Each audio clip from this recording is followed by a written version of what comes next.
I think the definition of greatness is to inspire the people next to you. I think that's what greatness is or should be. It's not something that lives and dies with one person. It's how can you inspire a person to then in turn inspire another person that then inspires another person. And that's how you create something that I think lasts forever. Yeah. And I think that's our challenge as people, is to figure out how our story can impact others and motivate them in a way to create their own greatness. There's a quote from one of my English teachers at Lower Merion named Mr. Fisk. He had a great quote that said, "Rest at the end, not in the middle." And that's something I always live by. You know, I'm not gonna rest, I'm gonna keep on pushing now. There are a lot of answers that I don't have, even questions that I don't have. But I'm just gonna keep going. I'm just gonna keep going, and I'll figure these things out as we go, right? And you just continue to build that way. So I try to live by that all the time. And what brings you the most joy right now? Being with my family. Really? That is the most fun.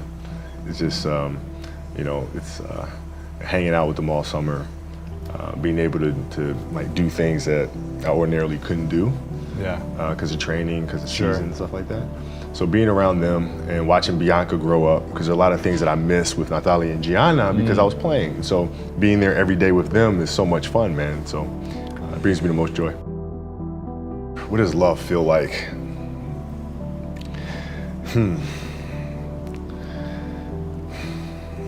Happiness is such a, I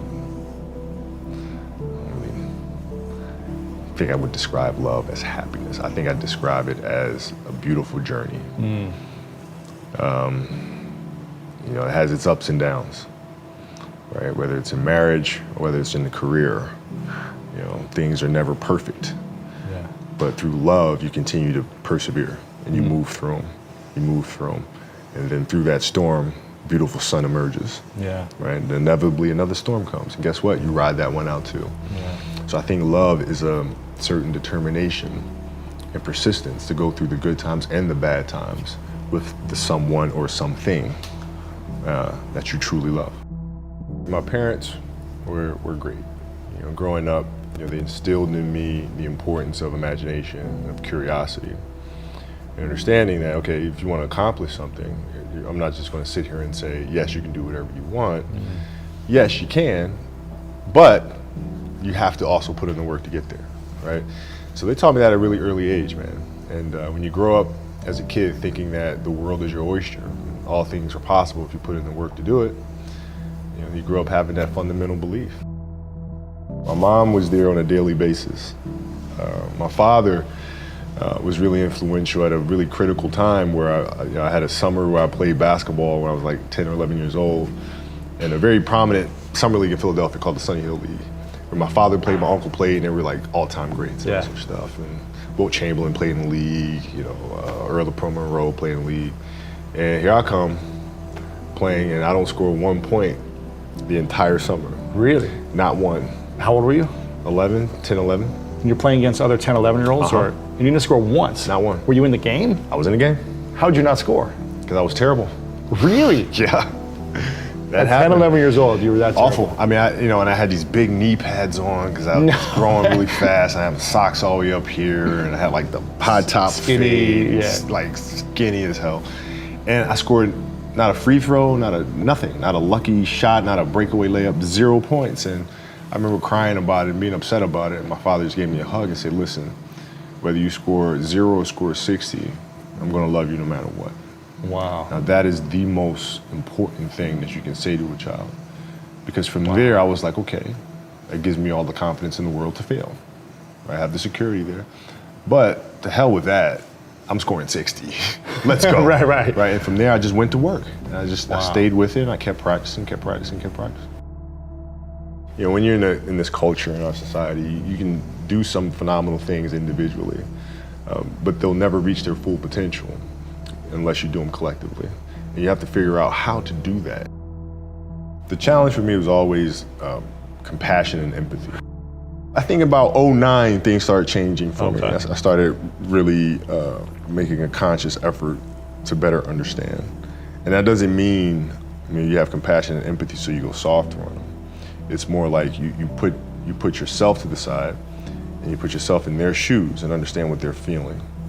And then you have to make certain decisions of, okay, what buttons do I need to push for this player to get them to the next level? So it's not sit around and it's all happy-go-lucky type of thing. Your leader, your job is to get the best out of them, even if they may not like it at that time.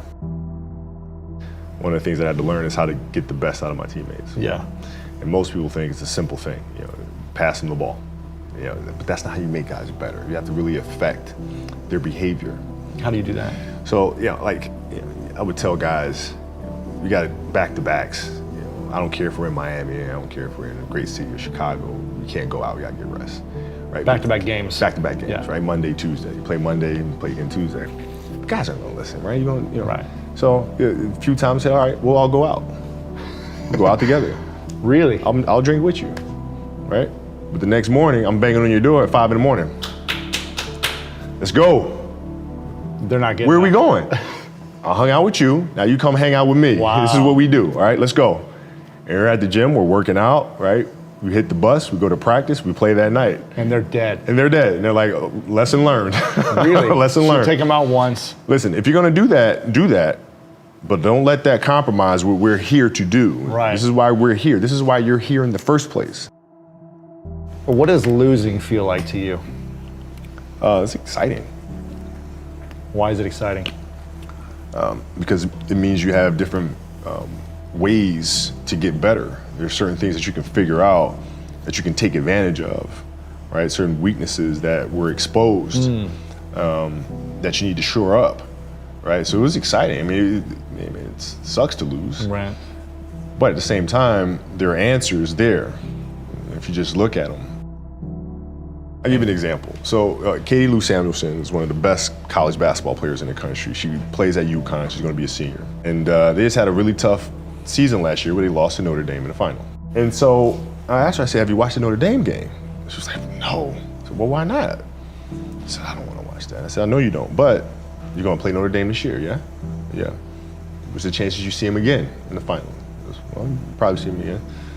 I said, well, you can't show up and play them without knowing why you lost that one, right? So, the mistakes that you've made in that game, you have to do the hard stuff and watch that game and study that game to not make those mistakes over and over again just because you weren't brave enough to face it. So she came down to the office. I brought her down to the office and we sat down, we watched that game together. Wow.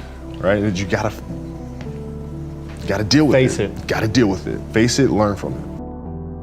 When you play for 20 years, I played for 20 years, you reach a certain level, you're like, okay, wait a minute, I have to start again at the base of a mountain and try to climb the top of this mountain. First of all, what mountain am I climbing? I don't even know, like, what the hell am I gonna be doing? And it's very scary. It's very scary. Even for you? Oh, absolutely.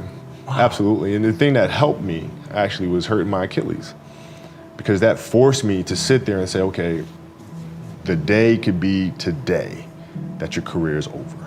Now what do? You have these ideas about doing something with your life after basketball, but what if today is the day that's it? Now what do you do? So I had all this time sitting there with my Achilles injury and contemplating and thinking, and I said, I better get to work. Wow. And that was that.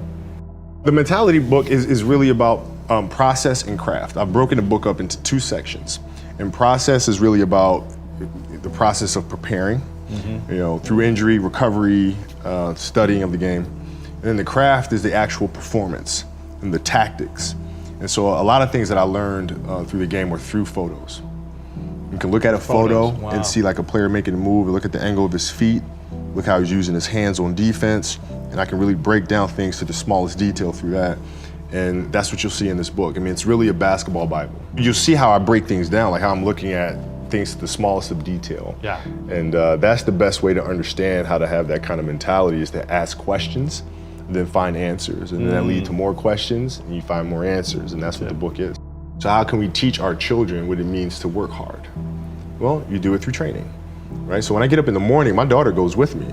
4 a.m.? 4 a.m. My 15-year-old goes with me. She goes with me before school, and it becomes a daddy-daughter thing. That's cool. She just got her permit, right? So she drives in the morning. It becomes a cool thing, right? But through that process, she understands the value of hard work and things taking time. And the same thing with my 12-year-old, right? She practices every day, right? And so it's through those behaviors is where I find the motivation to do it.